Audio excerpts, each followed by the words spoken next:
the elements that I wanted to include in the laptop. The most difficult thing was not achieving the price. The most difficult thing was achieving extremely low power consumption, because half of the world's children, in very rough numbers, live without ready access to electricity. And so we wanted to make a laptop that certainly we put it on the first laptop industrial design, that we had a small crank on the side so that a child could crank to recharge the laptop. We still have that crank, but moved it off board for reasons of ergonomics. But the target was to make a laptop such that when you crank for 6 minutes, you get an hour of charge on the laptop. Subsequently, I added a solar panel. A student in India added cow power, and cows walk around a rotor and charge up a car battery. But that was the big challenge, how to make a really low power laptop. And that's sort of anti what's been happening in the computer industry for the past 20, 30 years, something called 40 years really, called Moore's Law, that basically doubles the transistor every 18 months, but that also, in effect, doubles, the effect is to double the speed of it, the megahertz, which doubles the power consumption. Because if something is moving faster, it consumes more power. So the challenge was to figure out how to make a really low power laptop. By eliminating the hard disk, we got rid of a lot of the power consumption. By moving to a 500 megahertz processor, we got rid of a lot of the power consumption.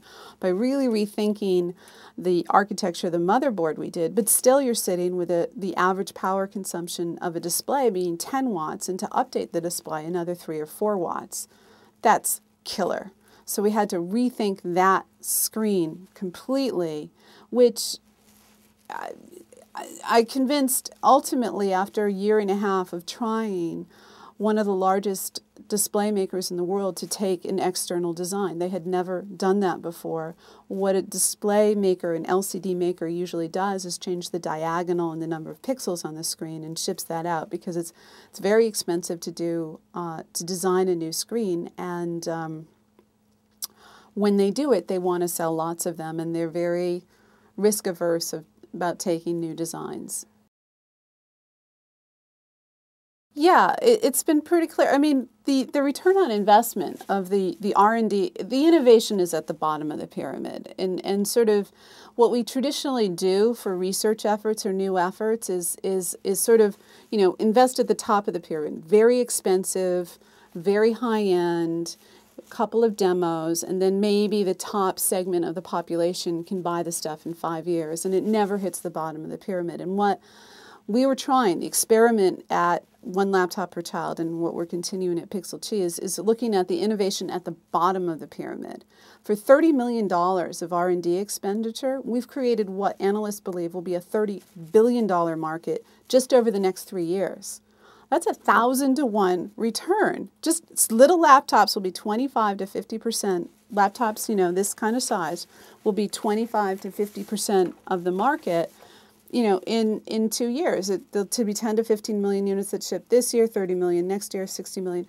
It's 1,000 to 1 return. Silicon Valley the whole venture capital system is based on sort of a 10 to 1 return. Well, we're like 1,000 to 1 return. It's amazing. And so if you design things for everybody, you can sell more of them, and it's a bigger market. So why not do it that way, rather than sort of doing these very high-end and very expensive things that are, certain thousands of people maybe can buy in the beginning, and then more people can get. Apple's laptops don't have very long battery life, and if you drop them, they break.